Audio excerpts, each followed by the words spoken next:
Malus écologique plus sévère, extension du malus au poids, disparition du bonus écologique remplacé par un nouveau dispositif coup de pouce, surprime C2E annoncée par surprise au début du mois de septembre, réforme des avantages à nature, taxe sur le verdissement des flottes, l'inventivité française en matière de fiscalité n'a sans doute pas d'équivalent en Europe.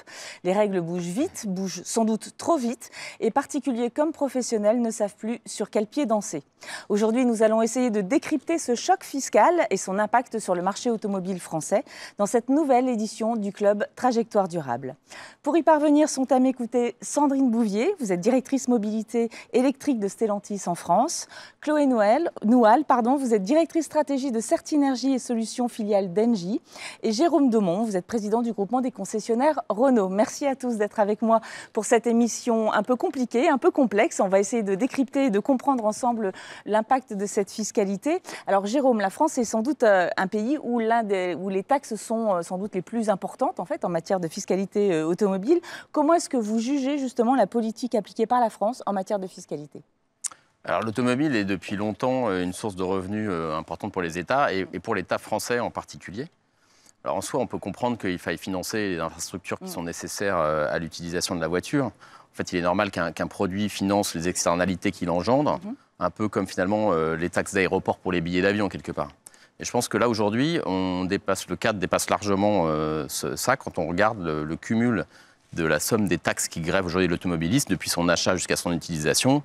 La TVA, la taxe régionale sur les cartes grises, la TIPP sur les carburants, taxe fiscale sur les assurances, 35% de la prime, les péages, et sans compter tout ce qu'on paye en plus au moindre écart, les amendes avec les radars, le stationnement, les FPS, etc. Je pense, à ma connaissance, c'est le produit le plus taxé qui existe. Et alors peut-être qu'avec l'inventivité fiscale qu'on voit en ce moment, peut-être que demain, on va imaginer immatriculer les réfrigérateurs ou les chaudières, ne sait-on jamais.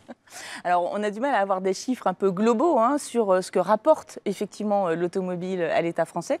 On a des estimations qui dépassent les 85 milliards d'euros. En fait, la CEA a dû passer même à 90 milliards d'euros. Ceci sans le malus, en fait, puisque le recensement de toutes ces taxes supplémentaires lors de l'achat ne sont pas forcément recensées par le gouvernement. En tout cas, c'est beaucoup moins lisible qu'auparavant. Donc, on a les taxes sur les carburants, bien évidemment. On a les TVA sur les différentes opérations d'achat, d'entretien, d'usage du véhicule. Et en plus, nous avons deux types de malus, en fait, depuis quelques mois. L'un sur les émissions de CO2, donc ça fait un petit peu plus longtemps, en fait, et il se déclenche en 2025 à partir d'une émission de 113 grammes avec un barème qui peut aller jusqu'à 70 000 euros, parce que chaque gramme supplémentaire, effectivement, on voit une asymptote, en fait, concernant la taxation.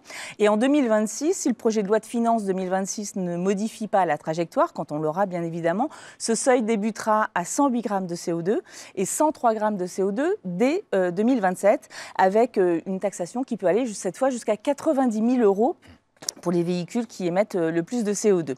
À cette date, et si rien ne change, en fait, ça veut dire tout simplement que 77% des immatriculations seraient taxées sur le marché français, contre 66% déjà quand même cette année.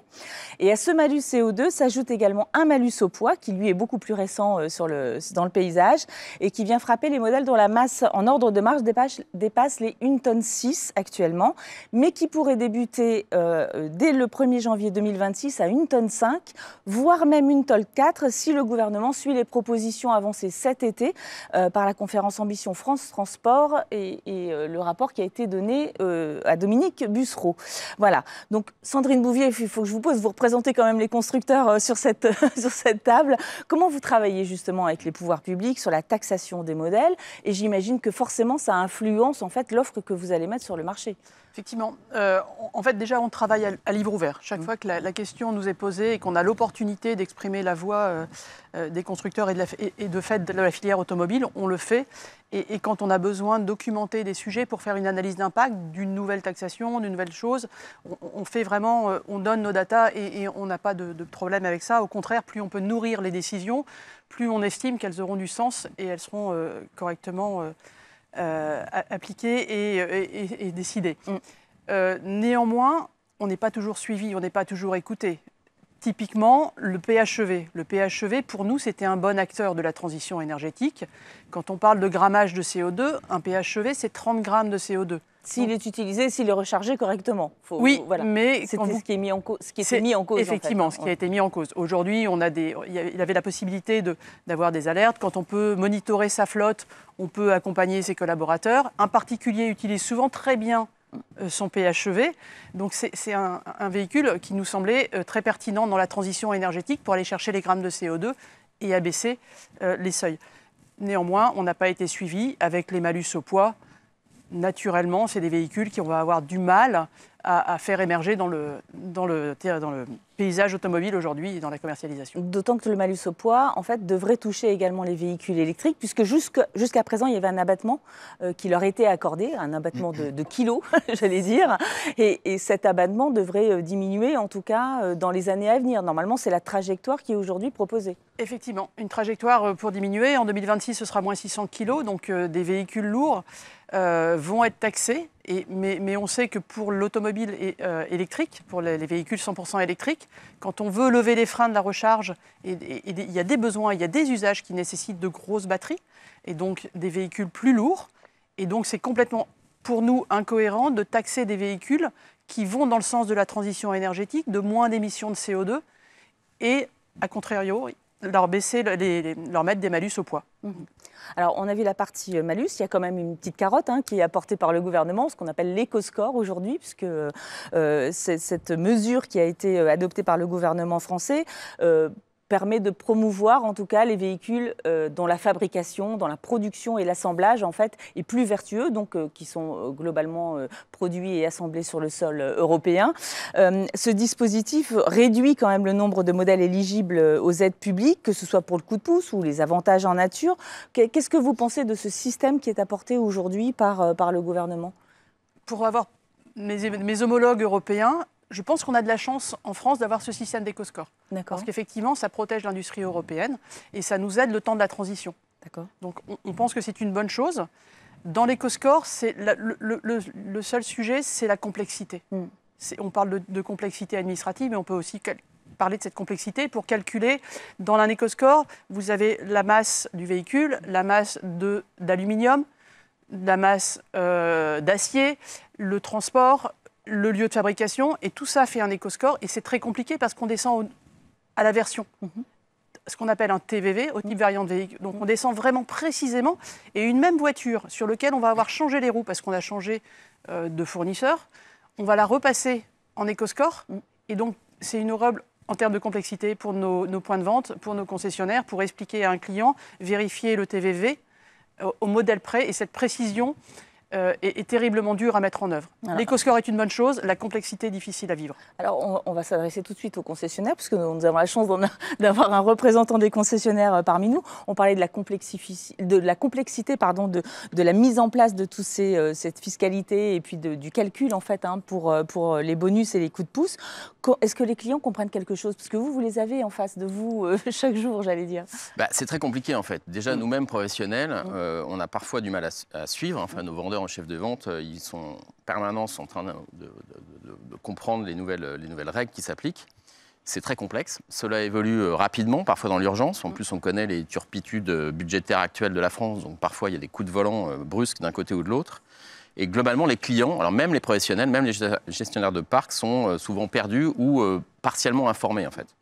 Je pense, si on regarde les choses objectivement, je pense que personne, en fait, aujourd'hui, ne maîtrise 100% de la fiscalité automobile française vraiment dans ses détails. Alors moi, je suis choqué par le fait qu'on nous parle sans cesse de simplification. Le président, les premiers ministres successifs qu'on a eus nous ont tous parlé de simplification pour les entreprises, etc. Et qu'aujourd'hui, clairement, on n'est pas du tout dans ce chemin-là. Je vais prendre juste un exemple qui m'a frappé sur la borne de recharge chez les collaborateurs. En fait, la façon dont les avantages en nature sont calculés pour ce cas-là. En fait, si la borne de recharge est retirée à la fin, c'est-à-dire que son collaborateur quitte l'entreprise, en fait, à ce moment-là, il n'y a pas d'avantage en nature. En revanche, si elle est maintenue, il y a un régime différent en fonction de si elle a moins de 5 ans, plus de 5 ans, avec des plafonds, donc je l'ai noté là, des plafonds qui vont jusqu'à 1 043,50 €. Voilà, et si elle a plus de 5 ans, le plafond est de 1 565,20 €. Voilà, je vais vous donner des exemples. Voilà. Et alors, si la prise en charge dépasse ces montants-là, vous réintégrez dans l'avantage de la nature l'excédent, etc. Enfin, c'est une usine à gaz, hein, sans parler de borne de recharge. Et juste, il faut se souvenir, jusqu'en décembre 2024, la borne de recharge ne donnait pas lieu à avantage en nature, du tout. C'est-à-dire que c'est quelque chose qui a été créé au moment même où on veut faciliter la transition énergétique, booster le véhicule électrique. On ajoute de la complexité sur quelque chose de la borne de recharge à domicile du collaborateur qui ne devrait pas être un sujet de complexification, quoi. Voilà. C'est un exemple parmi d'autres, mais je trouvais pertinent. Et pour le client, en fait, est-ce qu'il sait aujourd'hui à quoi il a droit quand il décide d'acheter un véhicule électrique ou de passer à l'électrique? Le client en particulier, c'est très compliqué, en fait, aujourd'hui, en fonction de sa typologie, de son revenu fiscal de référence, du nombre de personnes dans son foyer, les aides ne sont pas les mêmes, en fonction du véhicule qu'il achète. Enfin, je veux dire, c'est une forêt obscure dans laquelle il faut essayer d'aller chercher ce à quoi il a droit, en fait, et ce qu'on peut l'appliquer. Alors évidemment, le réseau et les vendeurs sont là pour renseigner le client, pour lui apporter de la connaissance sur ces sujets-là, mais c'est d'une complexité. Je veux dire, ça ne facilite pas clairement. C'est-à-dire qu'en fait, c'est des incitations qui trouvent un peu leurs limites dans l'exécution, en fait, du fait de cette complexité. Et du coup, quel impact vous imaginez sur les ventes, en fait? Est-ce que ça crée effectivement de l'attentisme de la part du client? Ça crée globalement de l'attentisme, que ce soit pour le client particulier et le client professionnel, en attendant un peu de voir comment la poussière retombe et pour voir finalement quelle décision il va prendre. Et est-ce que du coup, en fait, vous pensez que certains clients ne passent pas à l'électrique à cause de cette complexité aujourd'hui? Ils se disent, au moins dans un thermique, j'ai peut-être pas de bonus, mais j'ai pas de. Si j'en prends un véhicule un peu léger et pas trop gros, j'ai pas de malus non plus, ni au CO2, ni sur le poids. Et finalement, je suis un peu tranquille. Je suis dans un terrain connu, en tout cas, et je ne rentre pas dans cette jungle de la fiscalité. Est-ce que vous pensez que ça fait perdre des ventes de l'électrique? Ça fait clairement perdre des ventes de véhicules. Et aussi, je pense que c'est aussi le fait que ça change régulièrement. Ce que Madame disait sur le PHEV, en fait, où finalement c'était vertueux jusqu'à un certain temps et maintenant c'est considéré comme non vertueux. En fait, donc le client a du mal à voir. Il y a eu les sujets sur le 85 à une époque qui a été boosté, puis finalement voilà, ça change en permanence et c'est compliqué, je pense, pour le client de savoir se projeter sur finalement vers quoi je dois me tourner, quoi. Est-ce que l'électrique, depuis toujours, on sait qu'il y a des courants de pensée, on va dire. C'est un sujet qui est toujours assez polémique. Il y a un peu les pros et les anti-électriques, avec des débats, avec beaucoup de fake news qui circulent aussi autour du véhicule électrique. Et donc tout ça, ça crée un contexte d'incertitude qui pousse pas le client à acheter, surtout que par ailleurs, il a, lui, une incertitude sur sa situation personnelle, sur la fiscalité de demain, on sait, les situations budgétaires de la France. On voit que tous les jours, on parle d'impôts complémentaires, etc. Et du coup, ça freine aussi tout ça, évidemment. L'achat qui est un acte important, un achat de véhicule, c'est quelque chose qui est important pour un foyer, quoi. Absolument, ouais. Je rappelle juste quelques chiffres pour nos spectateurs. En fait, depuis le début de l'année, les immatriculations en particulier ont baissé de près de 12%, en fait, qui était déjà sur un niveau assez faible. Donc, grosso modo, on a 42% en fait, des immatriculations globales du marché français qui vont à des particuliers. Celles des entreprises ont également baissé de plus de 10%. Et le marché au global, en fait, est en baisse de 7% depuis le début de l'année.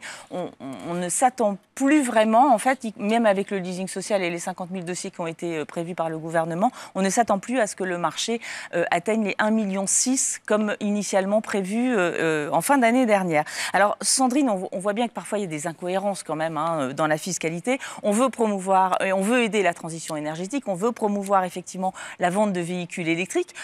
C'est bon pour la planète, mais c'est aussi bon pour les constructeurs qui ont besoin effectivement pour le respect des normes CAFE.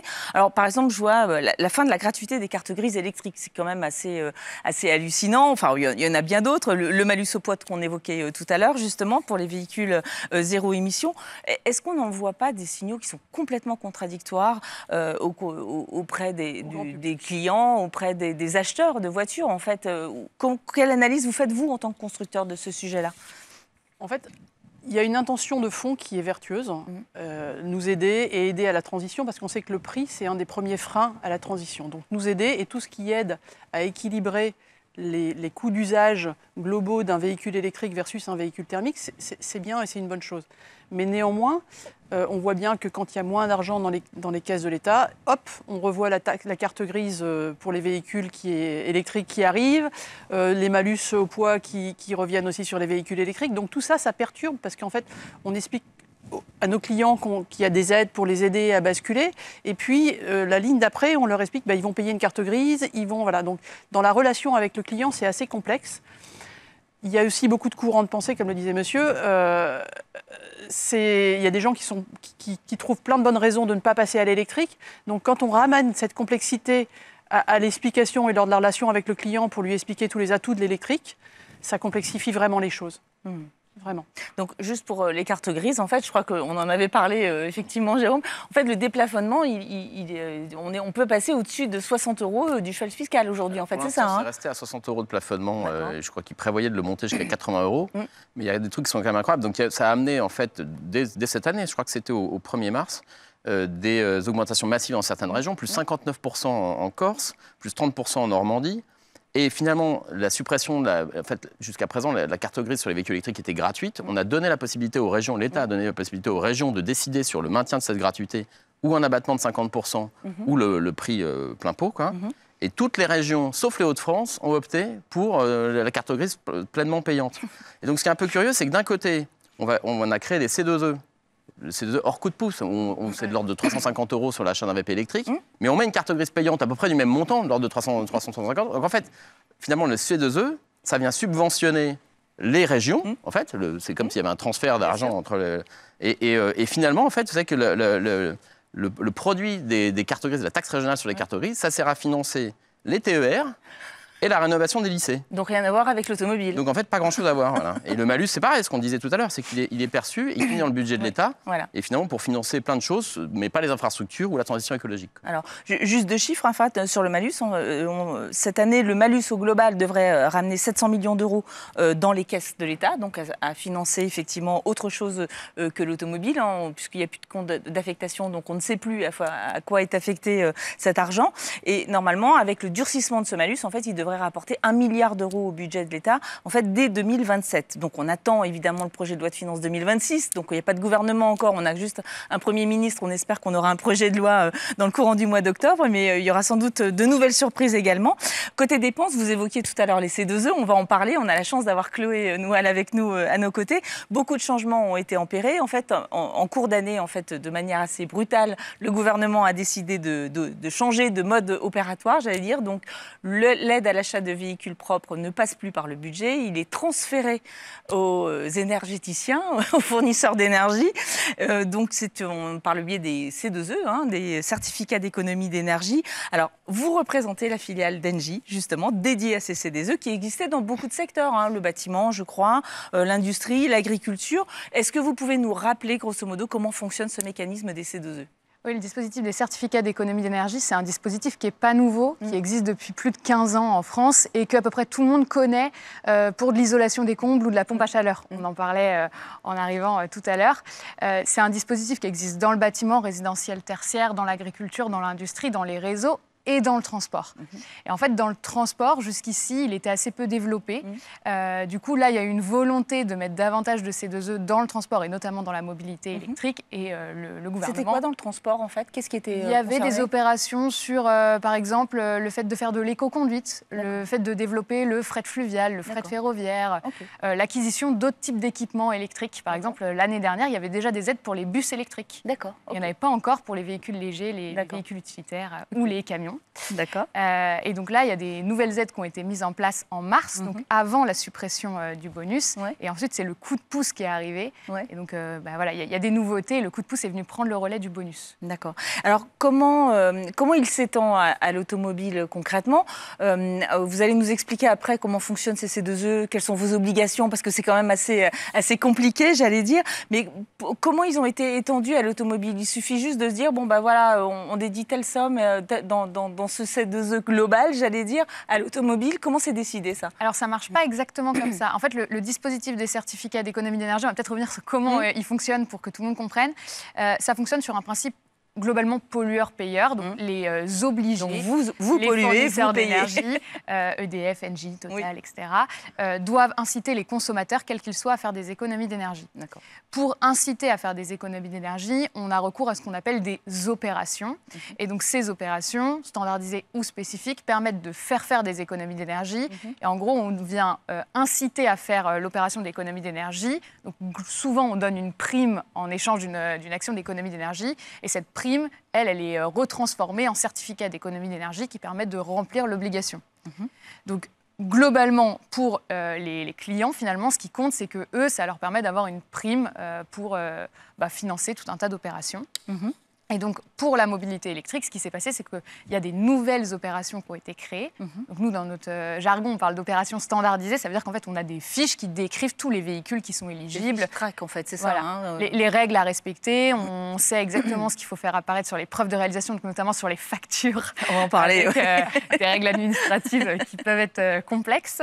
Et de ce fait-là, en fait, on est capable de dire, avec un prix de rachat du C2E, ça va faire tant de primes. D'accord. Donc, par exemple, pour les C2E avant le coup de pouce, on parlait d'environ 350 € pour l'achat d'un véhicule. Et donc, ça permet de venir compenser d'autres coûts et d'essayer d'aider. Vous fonctionnez avec du prix kilowattheure QMAC, en fait. Hein. Juste ça. en quelques mots, pour ceux qui ne connaissent pas complètement la transformation, j'allais dire en euros. En fait, un C2E, en unité, on parle du mégawattheure QMAC, donc cumulé actualisé.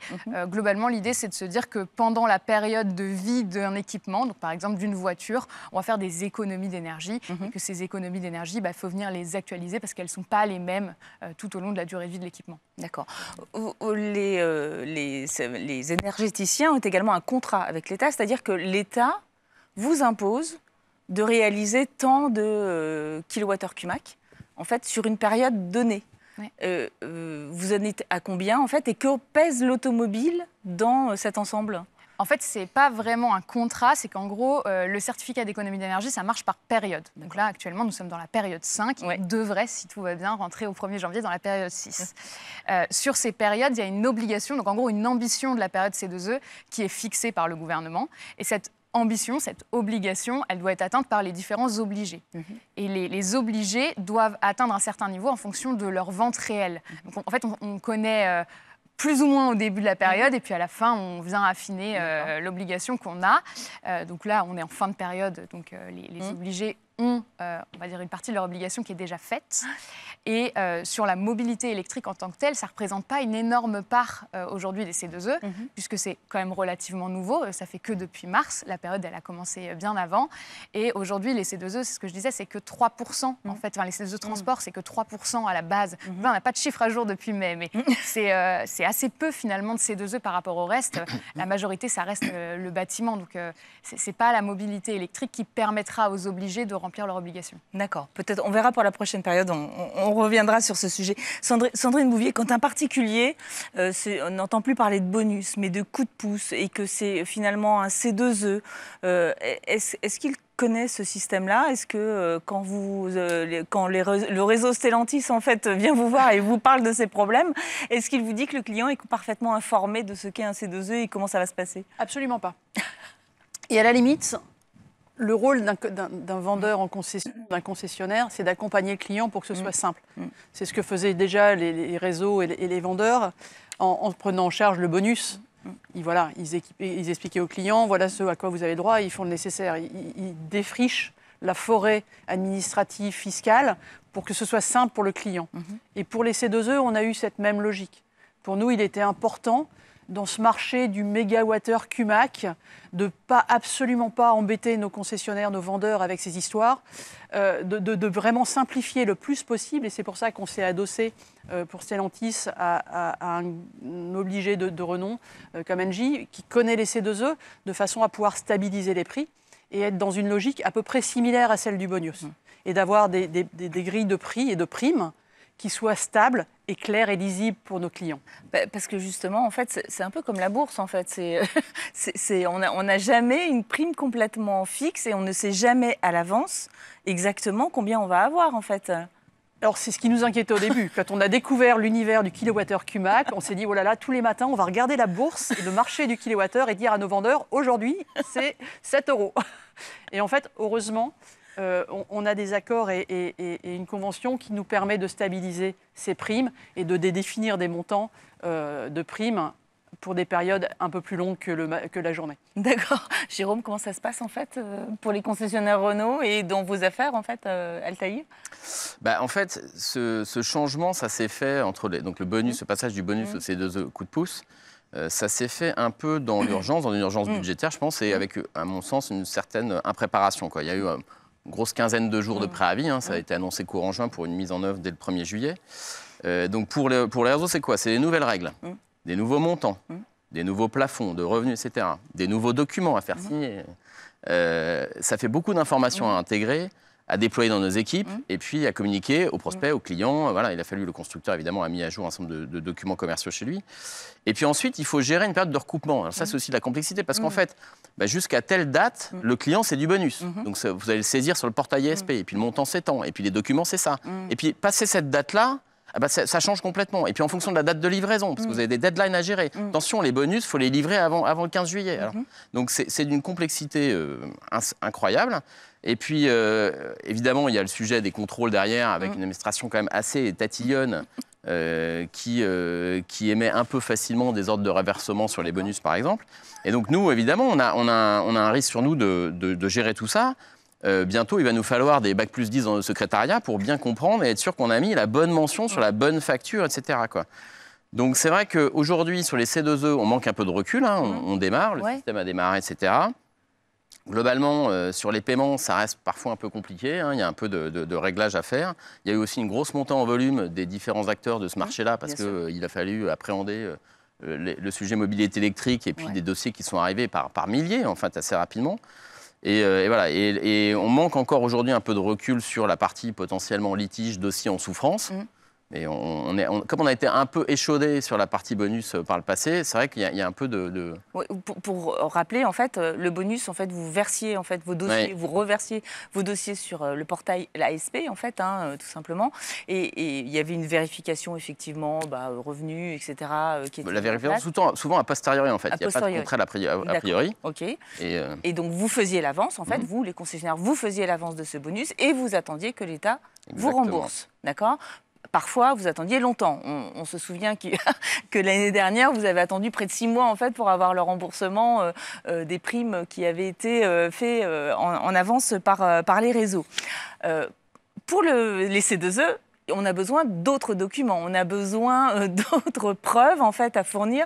Chloé, est-ce que vous pouvez nous faire un petit peu le détail parce que c'est quand même assez lourd, hein, y compris ça va jusqu'au nom de jeune fille. Enfin, il y a énormément de preuves en fait de l'épouse qui achète la voiture, si jamais c'est le couple qui achète. Enfin, c'est quand même assez complexe. Hein. Je vous écoute. C'est complexe, mais en fait, ce qui est le plus complexe, c'est vrai que dans le réseau, ils étaient habitués à l'ASP et au bonus, et qu'en fait, le C2E arrive très rapidement avec des documents qui n'ont rien à voir et qui ne sont pas les mêmes.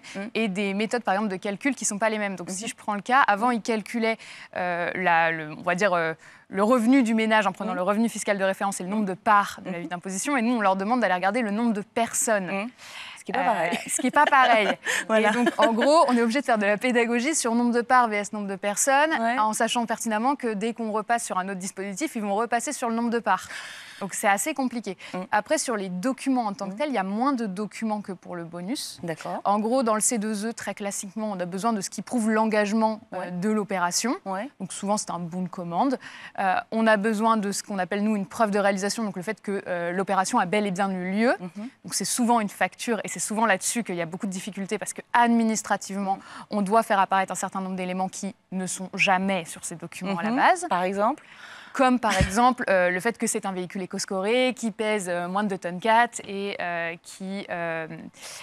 et qui coûte moins de 47 000 €, par exemple. D'accord. Donc ça, c'est un exemple concret. Ou alors la catégorie du véhicule. La catégorie du véhicule, c'est jamais écrit sur une facture parce que c'est écrit sur la carte grise. Qu'on demande par ailleurs. Voilà, c'est un exemple. Ensuite, du coup, on fait signer un document qui s'appelle l'attestation sur l'honneur, qui est obligatoire dans tous les dossiers C2E. Donc, ça qui est plutôt simple. Et puis après, en fonction des cas, on va demander en effet le contrat de location, si c'est de la location, pour vérifier la durée. La carte grise, si la personne qui achète est une dame mariée, parce que nous avons découvert en avril, parce que nous ne venions pas de l'industrie de l'automobile, qu'en fait, les cartes grises étaient au nom de jeunes filles, alors que les documents étaient au nom d'épouses. Du coup, nous, on a besoin de venir vérifier c'est facile, hein, que quand la même. personne est la même. On demande l'avis d'imposition. Enfin, voilà, il y a un certain nombre de documents qui sont demandés. Et on est obligé d'essayer de faire en sorte que les règles C2E classiques s'adapte ou s'applique à l'automobile et de prendre en compte les... Il y a un espoir justement, parce qu'on voit bien que en fait, pour l'automobile, le gouvernement vous a mis dans les pattes l'automobile en fait, pour se débarrasser, pour alléger le budget. Est-ce qu'on peut espérer justement une simplification pour l'automobile où il y a des règles, enfin c'est pas pour tricher, c'est pas pour passer outre certains documents, mais un véhicule en fait il est très facilement identifiable, il a son code VIN et il n'y en a pas deux pareils, j'allais dire en fait. Donc est-ce qu'on peut imaginer une simplification pour l'automobile à ce niveau-là? Je pense que c'est ce que tous les acteurs espèrent. D'accord. Après, je ne sais pas à quel point on pourra aller sur de la simplification. C'est l'administration qui décide, ça c'est pas vous en fait. Oui, c'est pas nous, non. D'accord. Non, on ne s'amuse pas à appliquer des règles complexes. Voilà, ça pourrait, mais c'est pas le cas. Là, par exemple, le dernier exemple en date qui peut être amusant, c'est qu'on est amené à demander les parcelles cadastrales des clients qui habitent dans des lieux-dits. Ce que le réseau est incapable de donner, et je comprends parce que je ne connais pas moi-même ma parcelle cadastrale, donc je ne vais pas le juger. Et du coup, là, on demande à l'État de simplifier parce que la parcelle cadastrale, ça a peut-être du sens quand on fait de l'isolation des combles, beaucoup moins quand on vend un véhicule. D'accord. Mais c'est des petits points de simplification qu'on essaye d'avoir sur quand même un dispositif qui restera administratif et qui pourrait être plus simple si jamais il ne bougeait pas aussi régulièrement. Voilà, Jérôme, une petite réaction peut-être? Oui, sur cette complexité à gérer ça, c'est sûr. Et puis, du coup, nous, ça nous oblige à effectivement s'assurer de la bonne éligibilité des clients, avec la bonne aide, selon le profil du client. Ça expliqué, le RFR, le nombre de personnes dans le foyer, la distance domicile-travail, à l'aller et au retour. Enfin, vous avez des cas de figure où, en fait, il faut que c'est que le domicile-travail à l'aller qui compte. Donc, il peut être différent dans les cas de sens unique, par exemple. Si la distance travail-domicile fait plus de 15 km, mais domicile-travail moins de 15, vous n'êtes pas éligible. Enfin, c'est des trucs incroyables. Ça, c'est pour le leasing. Ouais. C'est vrai. Je m'y perds moi-même. C'est pour le leasing. C'est vrai. Sur le C2E, il n'y a pas ce cas-là. Mais voilà, évidemment, donc la date de commande, la date de livraison prévue, gérer le risque documentaire aussi pour nous, potentiellement, des faux bulletins de salaire ou fausses attestations, des doublons, vérifier le nombre d'aides par foyer, etc. Et puis, il y a le risque d'exécution derrière. Complétude, cohérence de documents, où il manque effectivement une mention ou un truc qui n'a pas été correctement rempli. Le délai de dépôt, le traitement avec la juste chronologie, c'est-à-dire qu'il faut que chaque date se suive comme il faut, etc. Et en mariant tout ça, évidemment, avec le code de la consommation, les droits des consommateurs, les délais de rétractation, etc. Et les contraintes qui viennent du constructeur, le bon produit, le bon délai, etc. Voilà, la bonne version. Bon, et puis tout ça, évidemment, avec le fait de supporter le risque sur les contrôles, les risques afférents en cas d'erreur ou de fraude du client. Il peut y avoir des cas de figure, dans certains cas. Et en plus, dans tout ça, c'est que le risque financier, pour nous, il excède largement notre marge sur l'opération. C'est-à-dire qu'en fait, quand vous avez une prime C2E coup de pouce à 4 000 €, nous, on ne fait malheureusement pas 4 000 € de marge par voiture. Donc ça veut dire que si jamais vous avez un pépin sur la prime, c'est pour nous. Et vous êtes en perte nette sur le dossier. Et j'ajouterais qu'en plus de ça, ces opérations, ça représente un coût administratif important. Vous imaginez le temps à passer, etc., par nos vendeurs, par nos secrétaires, par nos chefs des ventes pour vérifier, par les directeurs de sites pour s'assurer que tout va bien, par nos responsables financiers pour suivre la trésorerie qui est dehors, etc. Et qu'en fait, on a du mal à faire valoir, que ce soit auprès du constructeur, de l'administration ou du client, une prise en charge au moins partielle de ces coûts, en fait. C'est-à-dire que nous servons finalement d'organisme de collecte des taxes et de versement d'avancement des aides. Alors évidemment, on collecte la taxe des cartes grises, par exemple, qui nous sont prélevées directement. La TVA, évidemment, mais ça comme toute entreprise. Et même sur le leasing social, par exemple, c'est explicitement interdit de facturer des frais administratifs. Et quand je pense que même un buraliste, il touche 5% quand il vend des timbres fiscaux. Vous voyez ? Mais pas les concessionnaires. Mais pas les concessionnaires. Et le remboursement de la semaine de Thalassou pour la secrétaire administrative qui s'est pris la tête toute l'année, c'est pareil. C'est un avantage en nature. C'est un avantage en nature. Sandrine, justement, on voit un petit peu le côté concessionnaire, côté constructeur. C'est pas une partie de plaisir non plus pour vous, en fait. Comment vous travaillez avec les réseaux, comment vous essayez de les aider, qu'est-ce qui rentre en marche. Et après, on parlera du risque, en fait, et des contrôles a posteriori qui seront faits sur les dossiers, en fait. Sandrine, c'est à vous pour les réseaux Stellantis. Alors, comment on essaye de les aider? Déjà, nous aussi, on a un faisceau de contraintes absolument incroyable. On a découvert au commerce... On ne connaissait pas ce que c'était qu'un TVV. C'était marqué sur la carte grise. Ça, c'est pour la surprime C2E. Ça, c'est pour la surprime. On y va. On y va après. Alors, c'est pas grave. Mais si, on y va, on y va tout de suite si vous voulez. Et là, en fait, ce TVV, nous, commerçants, on vendait des voitures. Une voiture avec un niveau de finition qui répondait, avec des options qui répondaient un besoin client et dans une gamme. Et aujourd'hui, on doit descendre au niveau de détail de la construction de la voiture, puisque une même voiture, à l'identique, même couleur, mêmes options, peut avoir 2 TVV différents. Donc il faut qu'on informe nos concessionnaires en leur disant, écoutez, attention, les voitures livrées jusqu'à telle date, c'est tel TVV. La suivante, c'est la même, mais elle n'a pas le même TVV. Donc si vous la livrez trop tôt, vous ne serez pas remboursé. Donc c'est terrible. Pour nous, on a vraiment un besoin d'accompagner au plus près, dans le détail, nos réseaux de concessionnaires pour ne pas les mettre en risque. Et donc c'est très lourd aussi pour nous. Et on essaye de le faire au mieux. Dans l'accord, Je rappelle juste la surbonification C2E de 1 000 € qui a été annoncée au mois de septembre, au début du mois de septembre, qui rentrera en vigueur au 1er octobre. En fait, cette surprime, elle est uniquement appliquée pour les véhicules dont la production de la batterie est européenne. Donc, ça veut dire qu'il faut suivre aussi l'intégralité de l'approvisionnement des véhicules et pas que de l'assemblage avec l'éco-score classique, j'allais dire, mais également rentrer un petit peu plus loin dans le cœur du véhicule, quoi. Très bel exemple de confusion communication. D'accord. Parce qu'en fait, il a été annoncé un bonus de 1 000 €. Nos clients sont arrivés en concession, nous ont dit « Super, il y a un bonus de 1 000 € pour les voitures. Moi, ma 3008, elle est fabriquée à Sochaux, avec des batteries ACC, donc j'ai bien droit à ma prime de 1 000 €. Écoutez, monsieur, non, ce n'est pas 1 000 €, ce sera peut-être 1 200 € parce que c'est une prime C2E. Donc ce sera peut-être 1 200 €. Et puis la voiture... C'est plutôt une bonne nouvelle, ça. C'est plutôt une bonne nouvelle. Mais la voiture que vous avez choisie, malheureusement, c'est une finition qui ne rentre pas dans les critères. Parce que ce n'est pas le bon TVV. Au niveau du TVV, quand on rentre dans le détail du niveau de finition, du poids, du prix, on a des TVV qui sont en plus annoncés au journal officiel, mais qui pas forcément vont correspondre à la possibilité de demander la prime. Parce que, par exemple, la DS numéro 8, si vous prenez une DS numéro 8, elle est au-dessus de 47 000 €. Bien sûr.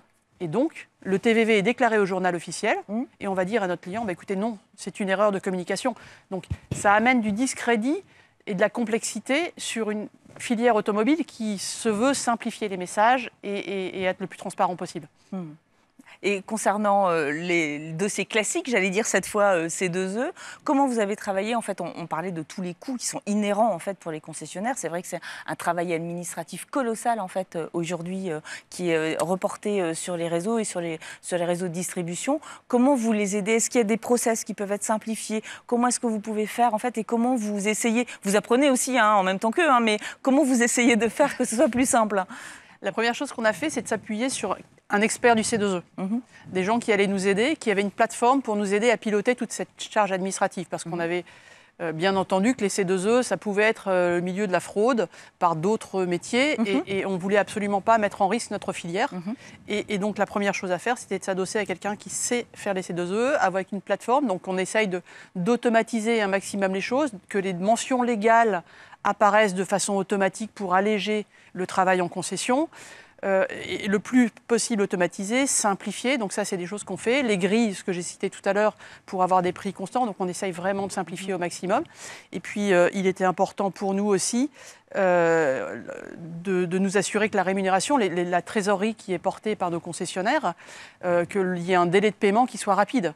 On ne voulait pas retourner dans l'univers des 6 mois de l'ASP. Et donc, aujourd'hui, un dossier qui est validé, conforme, il est payé sous 15 jours à partir du moment où la facture est émise. Donc, il y a de l'apprentissage, il faut éduquer, expliquer à l'ensemble de nos forces de vente et à nos secrétaires. Et puis l'idée, c'est de simplifier et que ce soit le plus automatisé possible. Les 15 jours de remboursement, vous validez, Chloé? C'est contractuel. Donc il n'y a pas le choix. Ok. Vous avez reçu déjà des remboursements? J'ai déjà reçu des remboursements. Ça c'est une bonne nouvelle. Alors il y a quand même le risque du contrôle a posteriori. Donc ça, c'est quelque chose qui est quand même, quelque chose qui pèse aujourd'hui sur les groupes de distribution. Est-ce que c'est déjà arrivé ou pas? Est-ce que vous avez déjà vu des dossiers refusés? Est-ce que vous êtes au courant de ces dossiers refusés? Et comment ça se passe de votre côté, Chloé? Pourquoi vous refusez? Qu'est-ce qui se passe une fois qu'un dossier est refusé? Parce que le concessionnaire, il a fait l'avance quand même et l'argent, il est parti. commence. Allez. Il faut distinguer deux types de contrôle. En fait. Il faut distinguer le contrôle administratif qui est fait par nos équipes pour vérifier que le dossier il est conforme. Donc là, ce qui arrive le plus souvent, c'est qu'il y a une erreur de mention, etc. Donc on est plutôt en train d'essayer de rattraper et de revenir en arrière, ce qui est assez long et chronophage pour les équipes, mais ce qui évite de perdre la prime. Et après, il peut y avoir des erreurs vraiment d'analyse. Par exemple, quelqu'un a vendu un véhicule de démonstration, mais ne l'a pas vendu dans le bon délai, et donc le véhicule en fait n'est pas éligible, et donc là le dossier est refusé, mais c'est quand même des cas assez isolés. Quand on parle des contrôles qui font peut-être le plus peur, parce que méconnus et puis assez récents, c'est les contrôles que nous, on doit faire à un bureau de contrôle. Donc, c'est pas nous, c'est nous qui diligentons un bureau de contrôle, qui va aller contrôler chez le client. Chez le client. Chez le client, personne physique ou personne morale, qu'il a bel et bien acheté un véhicule, que le véhicule, visuellement, il est conforme à ce qu'il y avait dans le dossier. Il n'est pas parti ailleurs. Et que les documents ont bien été présentés au client. D'accord. Alors comme ça peut paraître un peu étonnant. En fait, c'est parce qu'en effet, dans le C2E, il y a eu beaucoup de fraude. Ouais. Et donc, il y a quand même une volonté d'essayer de cadrer et d'éviter que la fraude soit trop importante. Pour les clients, ça amène aussi beaucoup de questions parce qu'eux, ils ont acheté leur véhicule, ils ne s'attendent pas à ce qu'il y ait un bureau de contrôle qui vienne vérifier, etc. Après, là, dans les premiers retours sur les bureaux de contrôle qu'on a, parce qu'on fait des contrôles depuis juillet, globalement, les contrôles sont satisfaisants, tout se passe bien. Et quand il y a un contrôle qui est insatisfaisant, souvent, c'est, par exemple, la plaque, elle n'a pas pu être vérifiée ou quelque chose comme ça, mais le véhicule en tant que tel était bien là, les documents étaient bien là. Donc, nous, on n'est pas très inquiets à partir du moment où on travaille avec des acteurs sérieux. D'accord, ok. Jérôme, comment ça se passe alors alors? Je vais juste revenir sur l'histoire de la trésorerie, parce que c'est quand même quelque chose qui est important pour nous et pour les réseaux. C'est que, ce soit sur les bonus hier, les C2E coup de pouce aujourd'hui, en fait, comme je disais, les montants en fait, avancés sont supérieurs, nous, aux marges qu'on fait, marges commerciales qu'on fait sur les véhicules. Ce qui veut dire quand même, concrètement, c'est qu'à chaque fois qu'on livre une voiture, on dégrade notre trésorerie. Bien sûr. En fait, notre BFR s'accroît et on dégrade notre trésorerie. Vous imaginez quand il y a des à-coups comme ça, où vous avez des phénomènes où il y a beaucoup de bonus, tant mieux. Si on vend beaucoup de bonus ou de C2E, c'est qu'on vend beaucoup de voitures électriques, donc c'est une bonne chose. Mais que ça dégrade les trésoreries des groupes. Il y a parfois, c'est arrivé que ça puisse être une contrainte opérationnelle pour le groupe qui a des problèmes de trésorerie, qui n'est pas en capacité de livrer au rythme. Bon, ça, c'était pour la partie trésor. Alors, sur la partie contrôle, là, si je peux me permettre, c'est un peu la cerise sur le gâteau, quoi. Effectivement, on va avoir des contrôles physiques qui sont opérés. Alors, pour le coup, sur les bonus, ça n'existait pas. Hein, donc ça, voilà. Peut-être demain aussi sur le leasing social à voir. Et alors, je pense que ces contrôles, ils ont été mis probablement en place par l'État, parce qu'il y avait, dans la rénovation énergétique des bâtiments et autres, les chaudières, il y a probablement des abus. Peut-être que finalement, certaines chaudières installées ne correspondaient pas au modèle éligible. Peut-être qu'on facturait 2-3 fenêtres de plus que celles qu'il y avait. Peut-être que la nature des isolants utilisés n'était pas tout à fait les bons. Voilà. Mais dans l'automobile, en fait, ça n'a aucun sens. En fait, comme je disais, on vend des voitures. Elles sont toutes immatriculées au SIV. À partir d'un PV des mines, qui est envoyé par l'usine de fabrication, rattaché à un COC européen, en fait, et qui correspond à un modèle bien précis, à un TVV bien précis, identifiable. Et donc, et nous, on ne peut pas le modifier, en fait. C'est que nous, techniquement, on fait l'immatriculation, mais ça se déverse automatiquement. Le contenu du PV des mines se déverse dans le SIV. On n'a pas la capacité de modifier quoi que ce soit dans la carte grise. Donc, il n'y a aucune chance qu'on puisse faire passer des vessies pour des lanternes, quoi. Donc, à partir du moment où on a facturé, où on a immatriculé une voiture électrique de tel modèle à un client final, c'est sûr que c'est cette voiture, ce modèle précis, avec cette immatriculation. Il n'y a aucun doute là-dessus. Donc, en fait, le contrôle, il paraît totalement inutile, quoi. On vient rajouter une couche de complexité, sans compter que c'est une perte de temps, c'est une perte d'argent et d'énergie pour tout le monde. Avec in fine un risque pour nous si le client ne se présente pas, ou au mieux à faire, ou il ne veut pas se plier à ce jeu US qui est kafkaïen, quoi. Donc voilà, donc on essaye de faire comprendre, entre autres via aussi Mobiliance, auprès des pouvoirs publics, que peut-être que dans ce cas de figure bien précis, le contrôle est un peu superfétatoire. Rajoutez, si vous voulez, des pièces administratives. Demandez-nous le PV des mines, à la limite, on peut le fournir. Mais à quoi ça sert de faire venir un client pour vérifier que oui, il a bien la voiture qu'on lui a vendue, quoi. C'est totalement absurde. On peut espérer un changement et une évolution sur ce sujet? Je pense que c'est assez peu probable. D'accord. Ça n'empêche pas de le demander. Désolée. Bien tenté, mais... C'est pas moi. Mais non, et en fait, le dispositif des C2E a tendance à mettre de plus en plus de contrôle partout. D'accord. Donc, pour l'instant, l'un des enjeux, c'est peut-être essayer plutôt d'avoir un pourcentage, parce qu'en fait, tout le monde n'est pas contrôlé, c'est un échantillon. D'accord. Et donc, d'essayer d'avoir un échantillon qui fasse que tous les clients soient pas rappeler après avoir acheté leur véhicule électrique. Aujourd'hui, par exemple, sur le coup de pouce, on parle de 15%. Ouais. Donc finalement, il y a très peu de clients, si on prend des proportions, qui vont être appelés, alors que sur les utilitaires, c'est 100% des clients personnes morales qui sont rappelés. Ah oui. Donc pour le coup, vous êtes une personne morale, vous achetez un utilitaire, vous êtes sûr et bénéficiez certain d'être du coup de contrôlé. pouce, d'accord. Bah, c'est pas le coup de pouce, c'est les C2E. Oui, enfin, voilà. Vous bénéficiez des C2E, hop, vous êtes rappelé pour un contrôle. D'accord. Donc voilà, c'est plutôt d'essayer de travailler là-dessus et puis de travailler aussi peut-être sur le type de contrôle et ce qui est contrôlé. Parce qu'en effet, c'est vrai qu'un contrôle sur site, c'est particulièrement lourd. Ça oblige le client à rester chez lui, à avoir son véhicule immobilisé, etc. À travailler en fait et à faire son activité, à aller ramener du chiffre d'affaires, j'allais dire. Petite précision également, je crois qu'il y avait des choses complètement ubuesques également sur l'automobile, notamment le maintien du véhicule sur le territoire une fois revendu en occasion pendant 16 ans. Comment on peut avoir une visibilité sur 16 ans de détention sur un même territoire? Expliquez-moi. Alors, je n'ai pas d'explication. Je pense que collectivement, on était tous d'accord sur le fait qu'on ne savait pas le contrôler globalement. D'accord. Je sais qu'autour de la table, on est tous d'accord sur le fait que c'était les loueurs longue durée étaient très inquiets parce que autant on a une visibilité sur le revendeur direct, peut-être celui d'après et encore, mais pendant 16 ans, c'est impossible en fait. On est d'accord. Ni le client, ni le concessionnaire, ni le constructeur, ni l'obligé n'ont de la visibilité sur 16 ans. D'accord. Donc en fait, les quatre ensemble font que ce n'était pas tenable comme obligation et que du coup, elle disparaît à compter du 1er octobre. Okay. Donc ça fait partie justement des éléments sur lesquels on a eu des bonnes nouvelles. Donc cette obligation disparaît, mais par contre, elle est... Non, c'est pas rétroactif. Mais bon, après, à voir comment ça pourrait être contrôlé. Donc il faudra quand même vérifier sur les premiers dossiers entre le 1er juillet et le 1er octobre, il faut savoir qu'eux peuvent être contrôlés sur 16 ans. C'est ça. On va mettre une puce GPS pour suivre les voitures. C'est ça. Mais par contre, du coup, ce qui arrive à la place de cette obligation et qui est peut-être plus facilement contrôlable et plus proche de ce qu'on connaissait sur le bonus, c'est que maintenant, même pour l'achat comptant, les bénéficiaires, donc les clients, vont devoir s'engager à garder 2 ans le véhicule, ce qui n'était pas le cas jusqu'ici. D'accord. Mais ça, c'était déjà le cas dans le bonus, me semble-t-il, pour avoir dans le bonus, mais pas dans le C2E. Mais pas dans le C2E. Donc voilà, on en enlève une obligation. Un an dans le bonus, c'était 1 an, sauf en cas de location qui devait être minimum de 24 mois. C'est ça. Bon, voilà. Et pour le C2E, je crois que l'État accorde 5 C2E par personne, en fait, aujourd'hui, contre 2. Enfin, pour les personnes physiques. C'est ça, donc pas les entreprises. Pour les donc, personnes physiques, on était à 2 véhicules par personne. Okay. Et donc là, on passe à 5. D'accord. Le but étant d'essayer de trouver une solution pour vérifier ce numéro 5, parce qu'en fait, aujourd'hui, ni le concessionnaire, ni le constructeur, ni l'obligé n'ont les outils nécessaires pour contrôler le nombre de véhicules achetés par une personne. D'accord. Vous restez sans voix. Donc c'est quand même compliqué. Je voudrais qu'on revienne un petit peu quand même sur ces problèmes de trésorerie qui sont vécus aujourd'hui par les réseaux de distribution.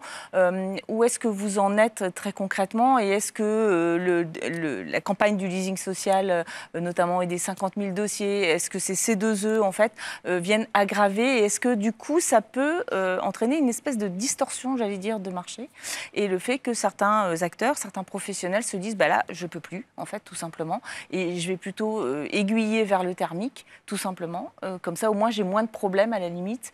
Faire un crédit, faire un dossier de financement classique à l'ancienne, j'allais dire. Mais au moins, on n'a plus ce problème de trésorerie. Je ne viendrai pas aggraver mon problème de trésorerie. Est-ce que vous pensez que c'est possible, ça? Alors, je n'ai pas eu de cas concret à ce niveau-là. Ce qui est sûr, c'est que, comme je le disais, c'est tous ces systèmes où on avance finalement l'aide pour le client et on se fait rembourser à un délai, les 15 jours, ça reste théorique. Le bonus, on n'était clairement pas dans les 15 jours. Le bonus, il faut savoir qu'en fait, on n'était remboursé d'aucun bonus entre janvier et juin, du fait que le système évoluait chaque année, donc il fallait remettre à jour les systèmes informatiques, etc. Donc vous ne pouvez même pas saisir les systèmes, les bonus dans le portail ASP, généralement entre janvier et mai à peu près. Et ensuite, en septembre, il n'y avait plus d'argent. Donc souvent, en fait, on était à peu près payé des bonus entre juin et septembre, entre juillet et septembre. Bon, donc tout ça, c'est des phénomènes qui, effectivement, dégradent fortement les trésoreries des distributeurs.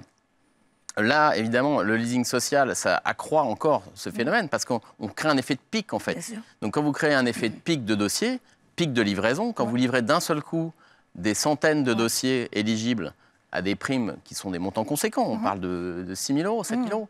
Donc là, vous générez des dégradations de trésorerie énormes, en fait. dans un moment où on le sait déjà, le marché de l'automobile n'est quand même pas florissant ces dernières années, en particulier cette année, où les parcs VO sont assez remplis et avec certaines problématiques de revente sur les VO électriques entre autres, et où du coup c'est une accumulation de problèmes dans un contexte dans lequel globalement beaucoup de réseaux de distribution ne gagnent pas d'argent en fait, voire perdent de l'argent pour certains. Et donc, effectivement, ça contribue à fragiliser les concessionnaires, les réseaux de distribution. Alors, après, est-ce que ça peut amener certains à se détourner de la vente de véhicules électriques pour éviter ces effets d'avance d'aide vers du thermique? Enfin, il ne faut quand même pas oublier, in fine, il y a quand même un client au bout du compte qui choisit ce qu'il achète. D'accord. Sandrine Bouvier, comment vous travaillez avec l'administration en ce moment, justement, pour essayer de rendre un petit peu plus simple tout ça? Est-ce que vous arrivez à avoir des interlocuteurs? Est-ce que vous êtes écouté ou au moins entendu, en fait? Et là, on n'a pas de gouvernement au moment où on se parle. Est-ce qu'il y a quand même un suivi qui se passe?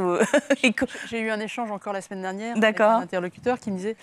On n'a pas d'interlocuteur, on n'a pas de ministre. Et il me dit oui, mais les gouvernements passent, l'administration reste. D'accord. Donc, les interlocuteurs restent les mêmes. Ok. Donc, effectivement, on a des interlocuteurs. Donc, la partie DGEC qui s'occupe notamment du leasing électrique, qui connaît les bonus, qui a toute cette expérience automobile, qui s'occupe des éco-scores, etc., qui sont des interlocuteurs auxquels on peut donner des éléments et qui nous entendent. Parfois. Et puis, on a cette nouvelle partie de la DGEC qui s'occupe des fiches. Et en fait, on découvre une administration qui ne connaît absolument pas notre univers. D'accord. On vend des quadricycles par Internet. Ouais. On doit prouver qu'il n'y a pas de bon de commande puisque c'est un achat par Internet. Donc, ce n'est pas éligible. Donc, il faut qu'on fasse venir, alors qu'on fait tout pour que ce soit simple pour le client, il faut qu'on le fasse venir en concession pour faire le bon de commande, etc. Donc en fait, on exprime les problèmes qu'on rencontre dans les réseaux, que tous les réseaux remontent. Et on exprime ça auprès de l'administration. Le relevé cadastral, on l'a exprimé. Là, on a été entendu sur les 16 ans. Et donc, nous, on se fait porte-parole de toutes ces dissonances. Et on essaie d'expliquer pourquoi c'est dissonant et ubuesque. Donc ça, c'est notre rôle. D'accord. Et on essaye de le tenir... Et on ne lâche rien.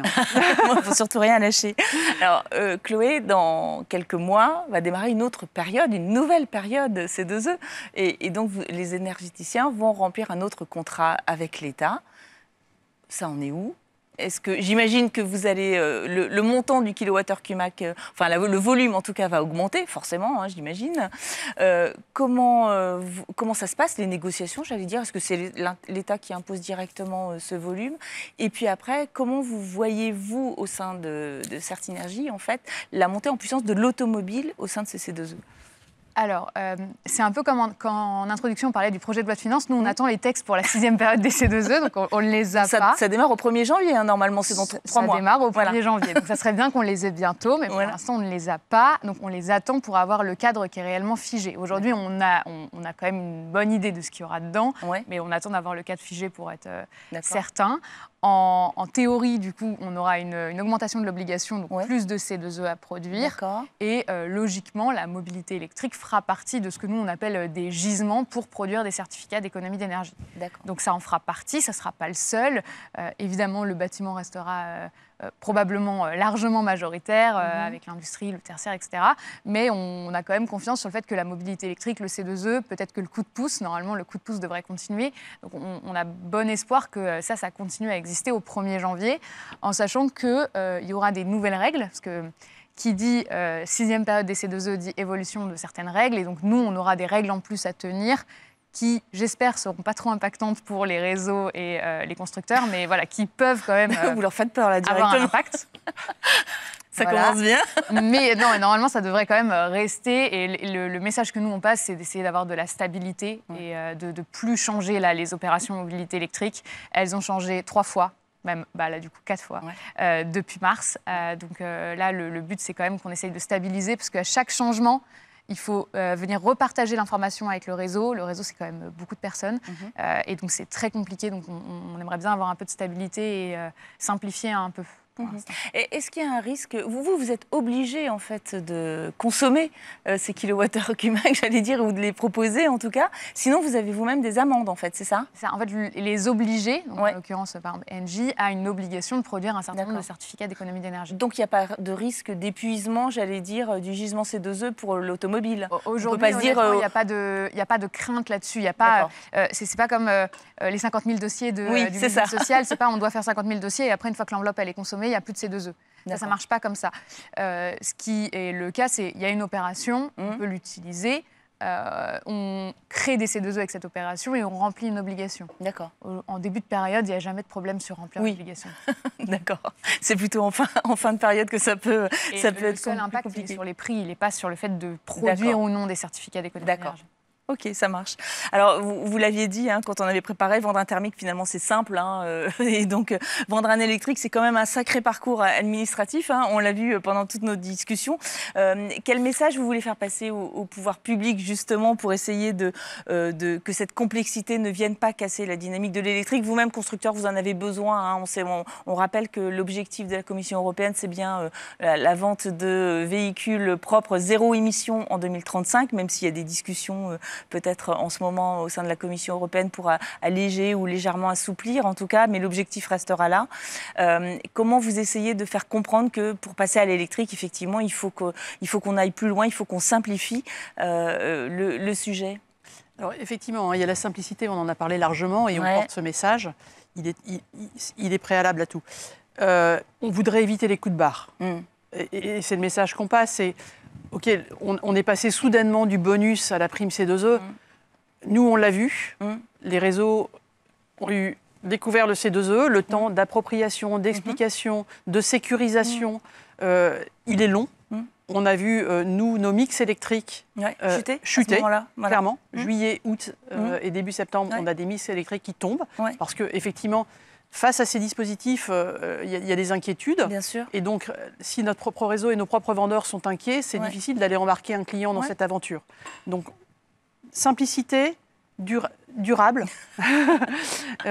et pas de coup de barre. Et donc, s'ils ont engagé la profession dans le dispositif C2E, il faut qu'il soit pérenne, il faut qu'on ait la possibilité de le faire. Une fois qu'on aura formé nos milliers de secrétaires de livraison qui sont tous les jours au quotidien à se battre, il faut que, voilà, elles savent faire un dossier, elles le font bien du premier coup et ça fonctionne. Et donc, il ne faut pas qu'on nous fasse de grands coups de manœuvre administrative. C'est un message qui est important. Et puis qu'on puisse, avec les équipes de vente, se reconcentrer sur ce qui est un véhicule électrique. C'est vertueux, c'est agréable à conduire. Le coût total, grâce aux primes, à l'usage, il est bénéfique et favorable aux véhicules électriques. Donc cette transition, elle peut être joyeuse. Rouler en électrique, ça peut être bien. Donc si l'administration nous aide à stabiliser tout ça, on pourra se concentrer sur le message de la vertu de l'électrique. D'accord. Jérôme, un dernier mot sur cette transition joyeuse de l'électrique, en fait, pour vous. Simplifier les choses, c'est une nécessité aujourd'hui. Et en fait, on se rend compte que couche après couche, on ajoute à chaque fois des couches de complexité administrative, etc. Enfin, c'est insensé, quoi. Alors après, je comprends qu'il y a cette logique d'aller cibler, etc. Parce que le pouvoir, en fait, l'État n'agit que par deux façons, la régulation ou la fiscalité, quoi. C'est les deux leviers qu'a l'État, etc. Donc, mais il faut trouver le bon équilibre, quoi. C'est là-dedans et trouver quand même des mesures qui soient simples, compréhensibles par le plus grand nombre, parce qu'en fait, c'est le gage de leur efficacité, en fait. Bien sûr. Donc, voilà. Et je pense qu'on est tous engagés dans la transition énergétique et vers l'électrique. Et il faut que l'État, qui est un facilitateur là-dedans et qui clairement, sur ses principes, souhaite pousser ça, le fasse avec des règles simples, lisibles, stables. Voilà. Et je pense que, à la limite, je suis plus pour une simplification qu'une stabilité dans l'absolu. Je préférerais que s'il faut faire évoluer les choses, que ce soit dans le sens d'une simplification, ça oui. Mais sinon, s'ils ne savent pas faire ça, autant toucher à rien. D'accord. Ce sera le mot de la fin, en tout cas. Simplifions, sinon ne touchez à rien. Donc voilà, nous avons terminé un petit peu cette émission sur le choc fiscal, en fait, lié à l'automobile. Nous verrons à quelle sauce l'automobile sera mangée dans le prochain projet de loi de finances qui sera normalement déposé dans le courant du mois d'octobre. Et d'ici là, nous aurons le temps d'en reparler, en tout cas, au sein du journal de l'automobile. Merci à tous, je vous souhaite une bonne journée. Au revoir.